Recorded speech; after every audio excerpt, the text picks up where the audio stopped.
दुनिया का सबसे ताकतवर देश अमेरिका और दुनिया का सबसे पुराना लोकतांत्रिक देश अमेरिका। अमेरिका का राष्ट्रपति हमेशा वो 20 जनवरी को ही अपने पद की शपथ क्यों लेते हैं, तो आइए जानते हैं। पहले थोड़ा सा इतिहास में चलेंगे तो पूरी बात समझ में आ जाएगी। अमेरिका भी अर्थात USA, United states of America भी पहले गुलाम हुआ करता था। और वो किसका गुलाम हुआ करता था? इंग्लैंड का, यानी ब्रिटेन का।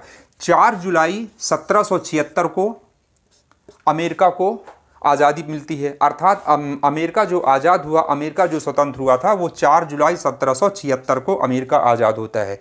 और संविधान बनने की प्रक्रिया 1787 से प्रारंभ होती है। 1788 में संविधान प्रक्रिया उसकी पूरी हो जाती है।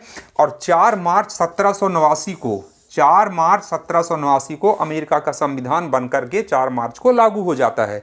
अब इसी 4 मार्च के बाद से ही अमेरिका के जो राष्ट्रपति होते थे वो अपने पद की शपथ लेते थे।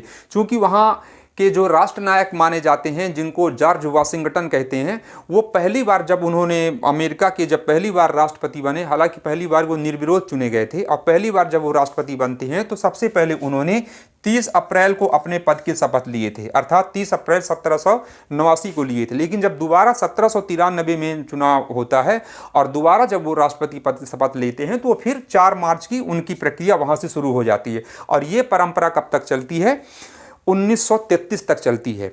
1933 तक ये जब प्रक्रिया चलती है, अर्थात 1789 से लेकर के और 1933 तक जो भी यहाँ के राष्ट्रपति मतलब पद एवं गोपनीयता की शपथ लेते थे वो 4 मार्च को ही लेते थे, क्योंकि 4 मार्च को वहाँ का संविधान लागू हुआ था। और 1933 में क्या होता है कि अमेरिका में नेब्रास्का के एक सीनेटर थे जॉर्ज नॉरिस। तो जॉर्ज नॉरिस के पहल पर अमेरिका के संविधान में संशोधन होता है। अर्थात 20वां संविधान संशोधन किया गया था अमेरिका के संविधान में। 20वें संविधान संशोधन के द्वारा ये तय किया गया कि अमेरिका का जो अब राष्ट्रपति होगा वो प्रत्येक 20 जनवरी को पद एवं गोपनीयता की शपथ लेंगे। और ये प्रक्रिया 1933 से प्रारंभ हो जाती है। अर्थात 20 जनवरी को जो भी अब राष्ट्रपति बनेगा, यानी 1789 से लेकर के 1933 तक जितने भी राष्ट्रपति बने वो 4 मार्च को ही शपथ लेते थे। लेकिन 20वां संविधान संशोधन हो जाने के पश्चात अब राष्ट्रपति वहां की शपथ लेना शुरू कर दिए 20 जनवरी को। और सबसे पहले फ्रैंकलिन डी रूजवेल्ट ने 20 जनवरी को शपथ लेकर के अमेरिका के राष्ट्रपति के पद को सुशोभित किया था। और वो प्रक्रिया वहां से शुरू होती है और आज भी वर्तमान में कायम है। अभी हाल ही में 20 जनवरी 2025 को अमेरिका के नए राष्ट्रपति जो बने, हालांकि दूसरी बार बने, डोनाल्ड ट्रंप बने हैं, वो 20 तारीख को शपथ लेकर के राष्ट्रपति बने। बहुत शॉर्ट में बताना चाहूँगा कि अमेरिका के जो राष्ट्रपति की जो कार्यकाल होता है वो केवल 4 साल का होता है। और राष्ट्रपति का जो चुनाव की प्रक्रिया होती है वो नवंबर माह में प्रारंभ होती है। नवंबर माह के प्रथम सप्ताह में प्रारंभ होती है। अर्थात नवंबर माह के प्रथम सप्ताह में वहाँ की चुनाव प्रक्रिया प्रारंभ हो जाती है और समाप्त भी हो जाती है। और लगभग वही 2.5 महीने का टाइम मिलता है। उसके बाद सत्ता का हस्तांतरण होता है और 20 जनवरी को वहाँ का राष्ट्रपति पद एवं गोपनीयता की शपथ ले लेते हैं।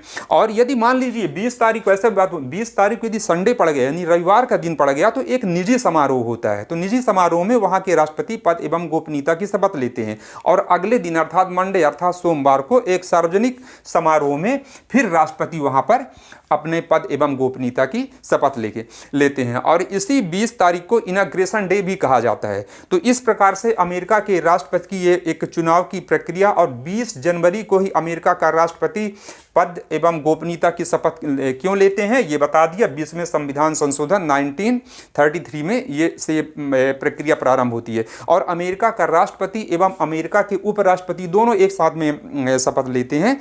तो ये प्रक्रिया वहीं तक प्रारंभ होती है। अर्थात एक बार अंतिम में पुनः 1789 से लेकर के 1933 तक जो राष्ट्रपति बने वो हमेशा 4 मार्च को ही शपथ लेते रहे। लेकिन 1933 में 20वें संविधान संशोधन के पश्चात ये प्रक्रिया बदल जाती है और जितने राष्ट्रपति बनते हैं वो 20 जनवरी को शपथ लेते हैं।